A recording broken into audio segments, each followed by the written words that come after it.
Hello, and welcome to another episode of Cooking with Chef Boddie.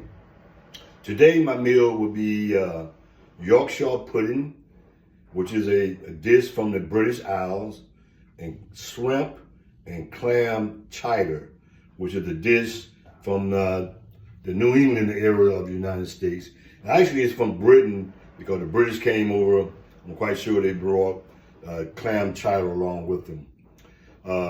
First, I'm going to do my mise en place. And once I finish the mise en place with all the ingredients for both dishes, I'll come back and I'll show you the mise en place, and we will do it in stages. So today is Yorkshire pudding with clam, chowder, and shrimp. Stay tuned. Okay, here we are back again. Go ahead and start our mise en place. Let me show you what we have for the mise en place. For our Yorkshire pudding, it only calls really about 4 ingredients. It calls for 4 large eggs, a cup of all-purpose flour, a cup of whole milk, and a half a teaspoon salt. I use kosher salt, which is low sodium, so try to get away from the iodine salt and use a sea salt or use a kosher salt. We're also going to use some beef, Wagyu beef tallow to put in the bottom of our pans, the bottom of my cooking pans here. And instead of using a spray or instead of using olive oil, we're going to use the Wagyu beef tallow to put in the bottom of the pan. We're going to put it in the oven and get it real hot, then we'll put our batter in. Also, for the clam, shrimp, and clam chowder, what we have 4 or 5 russet potato peeled and diced. We have about 18 ounces of whole baby clam chowder. We have a pound of shrimp, peeled, tails off, and deveined and clean. We have a cup, 2 cups of chicken broth. We have 1 diced onion. We have 4 cloves of minced garlic, have a cup of heavy cream, and another cup of whole milk. We also have dry thyme. We have some Old Bay, and we have salt and pepper to taste. So the first thing we're going to do, we're going to go ahead and make our batter for the Yorkshire Yorkshire pudding. Then we're going to put it in the refrigerator and let it chill for about 30 minutes while we get our oven hot and get everything set. Okay, for the Yorkshire pudding, what we're going to do, we're going to get started. We got our 4 eggs, and we're going to add a half a teaspoon of of salt. Then we're going to go ahead and whisk this together and get it mixed, incorporated real well. Mix it up real good. Go ahead and make sure you add the salt to it so you don't forget it like I do sometimes. But we're going to make sure we mix it in together real good. Then we're going to add a little of our milk into it. Just a little bit. Pour some of your milk into it. Go ahead and whisk it together. Get it good and whisked up. And next we're going to incorporate our flour. But what we want to do, we want to take that flour and put it into a sifter. Like that. Just sift some of your flour over into your batter. Then whisk it in, keep mixing it in real good. Mix it in, get it all incorporated real good. Good and thick. What you want to do is get it where you don't have any lumps in it. So you don't have any lumps. So you want to keep mixing it in, add your little milk to it. Add a little milk. Then sip some more of your flour, all-purpose flour. Put some more of that in there and whip it in real good. It's going to take a minute to get it where you don't have any lumps. You got to get these lumps up out of it. You don't have any lumps. So it's going to take a minute to get it like you want it. But just keep on, just keep whisking, keep it going. It'll be good. There we go, here we go.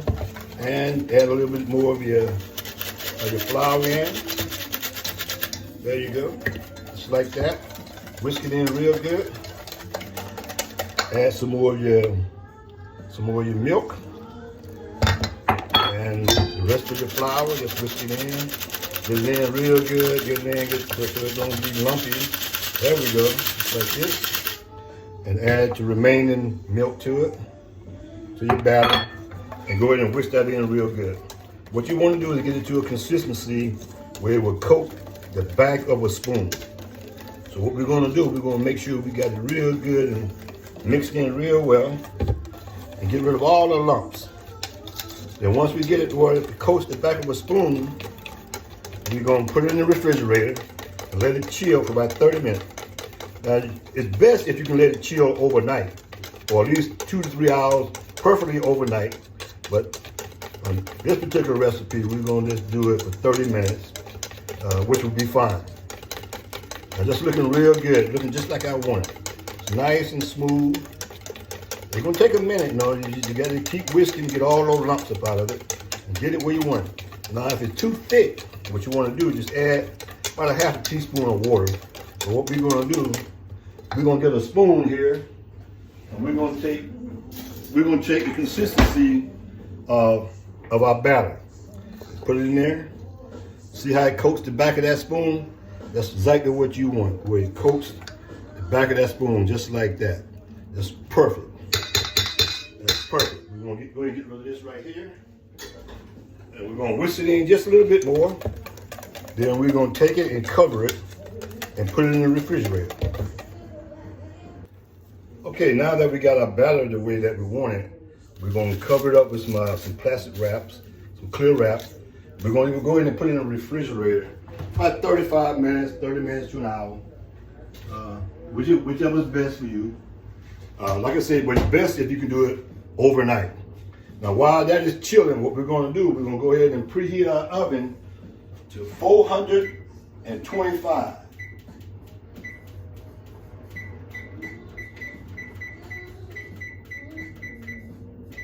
All right, now we got our oven to 425 degrees.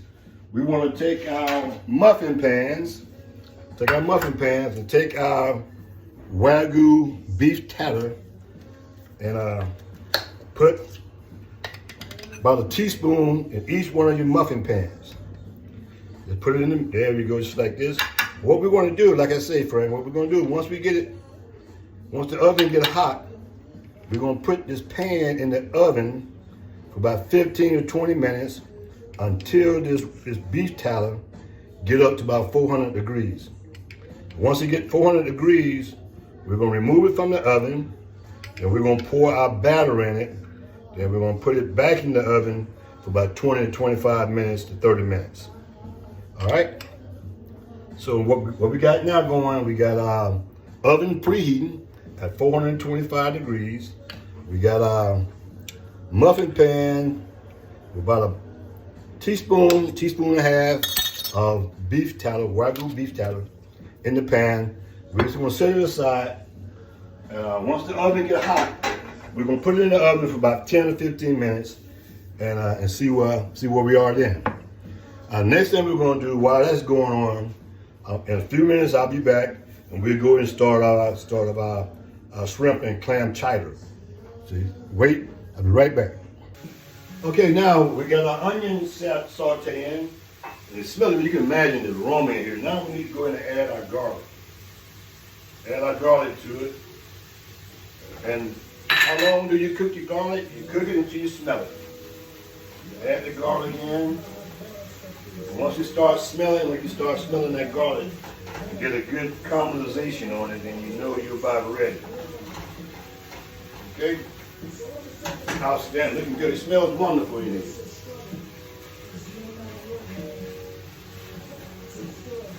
All right, the next thing that's going to go in is going to be our potatoes, which I've been having sitting over here in water. You always leave your potatoes in water. What that does, that it removes some of that starch out of your potatoes. Don't make them so starchy and make them more fluffier.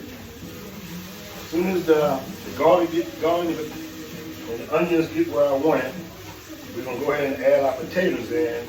Then we're going to come back with our chicken broth, our cream, and our milk.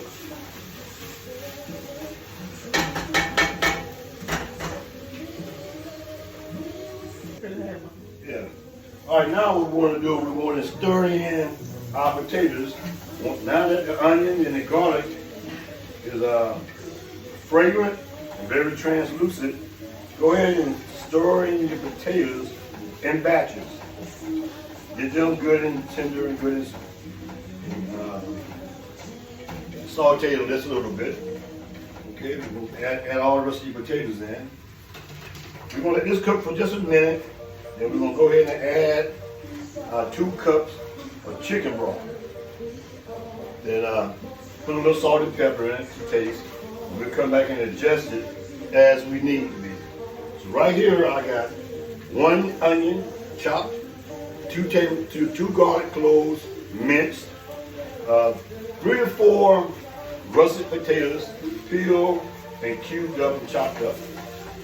Now we're going to go in with 2 cups of chicken broth. 2 cups of chicken broth. We're going to let this come to a broil. And I'll be right back with you. All right, here we go. Now we got our chicken broth in. We got our potatoes. We got our onions. We got our garlic. We're going to bring this to a broil. And once it broils, we're going to reduce it down to a simmer. Let it simmer for about 10 to 15 minutes. All right. Now that our oven has preheated to 425 degrees, we're going to go ahead and take our muffin pan with the beef tallow and put it in here for about 15 minutes. Until that tallow gets good and hot, get up to about 400 degrees, then we're going to take our batter out and pour it into those muffin tins. Put it back in the oven at 425 degrees for about 30 minutes, and we'll see what we have. We should have a nice, big, fluffy Yorkshire pudding that we can go along with, pair perfectly with this shrimp and clam chowders that we're making today. So stay tuned, I'll be right back. Okay, now that our clam chowder has started to broil, got a nice broil on it. I added a little salt and pepper to it while it was gone. Now we're going to reduce this down to let it simmer, and we're going to let it simmer for about 10 to 15 minutes. Then once it simmers and these potatoes get kind of soft, we're going to add our clams to it. We're going to add the rest of the seasoning. And the last thing we do, we'll fold in our milk, our cream, and our shrimp. But now what we need to do, we need to check these pans with this beef tallow to see as it got up to 400 degrees. So we pull it out, take your little thermometer here, and check it. So right now we're at 312, so we got a little ways to go. Once it gets 400 degrees, we're going to take it out of there, and we're going to pour our batter into a little pour cup right here. Then once we get it poured in here, we're going to pour it into the center of those muffin pans and put it back in the oven for about 25 to 30 minutes. So stay tuned, I'll be back. Okay, everything is going really good. What we want to do now is make sure as you go, you want to keep you some sanitation, some sanitized water over here, so you can clean up as you go. The key to it is to clean as you go and keep some sandy water to make sure you sanitize everything as you go. Now we need to check our muffin pans and see what the temperature is. If it's at 400 degrees, we're going to go ahead and take it out. So we are right at 387, so we're almost there. So what I'm going to go ahead and do, go ahead and pour the batter out of the refrigerator. Go ahead and put the batter in this little pour cup and make sure that it's good and whipped up real good. So 'cause once that comes out of the oven, you got to move in a hurry. You got to go ahead and pour the batter into those muffin tins and get it back in the oven while that beef tallow is still hot. So stay ready. Okay, our clam chowder is looking good. Let's go ahead and check these muffin tins and see what the temperature is. Okay, we're right at 400 degrees, so we're going to pull these out. Set them up here. Oh, it's hot, so be careful. Remember now, friends, you got to go ahead and do what you got to do, because you can't waste time. Now we got our batter poured into this pouring. What we want to do is pour this right into the middle of your muffin pan, your muffin tin. I'm going to pour it about halfway full, about half full.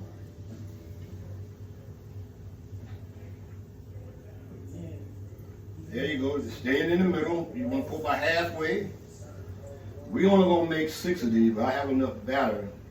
I actually probably can go back later on and make 6 more of them. But we're gonna see how these come out. Okay? We're only gonna make 6. And you wanna go back and just put just a little bit more in the middle, just a little bit to make sure they're even. Okay, looking good. Looking good, looking good. Now what we want to do is put this in the oven and move with it. Put this in the oven at 425 degrees for about 25 to 30 minutes. And then we'll come back and see what we got. And everything is going good. So we're gonna let that cook. Our clam chowder is doing good. We're gonna wait till those potatoes get a little soft. Then we're gonna come back and add our remaining ingredients to it. Stay with me. Okay, now that our potatoes are tender, we're gonna go ahead and add our clams to it. Clams along with the juice to our pot. We're also gonna go ahead and add our milk. Add the milk to it. And the heavy cream. Add the heavy cream to it. And let that come up to a broil. Stir it up, mix it in real good. Let it come up to a nice broil. Go ahead and add your Old Bay, your dried thyme, and a little bit more salt and pepper. The last thing that we're going to add to this, once everything gets good and tender, the potato get real good and tender, the last thing we'll do, we'll fold in our shrimps to it. Looking at our Yorkshire pudding, they are looking outstanding. They are looking amazing. They should be ready in another about 10 minutes. We'll take them out and we'll see what we got. Stay tuned. Okay. The clam chowder is looking real good. You got to remember, if it's a little thin, you can always thicken it up by using the cornstarch slurry, not flour, because it's too late to add flour. You have to add flour at the beginning. So if you at the end like this, always use a cornstarch slurry. Now the last thing we need to do is add our shrimp. So we're gonna go ahead and fold the shrimp in. We don't want to overcook them, so we're gonna add them to the last. We're gonna add the shrimp to it. We're gonna cook them until they get nice and pink. Then we'll be ready. Now our Yorkshire pudding are looking amazing. They're looking absolutely amazing. We got about three more minutes on those. Then we're gonna take them out. You're gonna see what we're looking like. Stay tuned. Okay, everything is looking real well. The clam chowder is just about finished. I just added my shrimps to it. Now my Yorkshire pudding is ready. Let me go ahead and take them out the oven and see what we're looking like. Here we go. It's hot. Man, they are amazing. Look at them. Well, that is amazing. That's just amazing. That's beautiful. Exactly what we wanted. Exactly what we wanted. Everything. So we're gonna let them cool. They're kind of hot. You can't reach in there and grab them. Now let them cool down. You can see the only thing that I don't like with them, and if you let them stay in the refrigerator a little bit longer, they'll rise just a little bit taller than what they are. So just remember, 30 minutes you get a good, nice Yorkshire pudding. Overnight, if you let them stay overnight, they'll rise a little taller for you. But these are perfect. Exactly what we want. Stay tuned.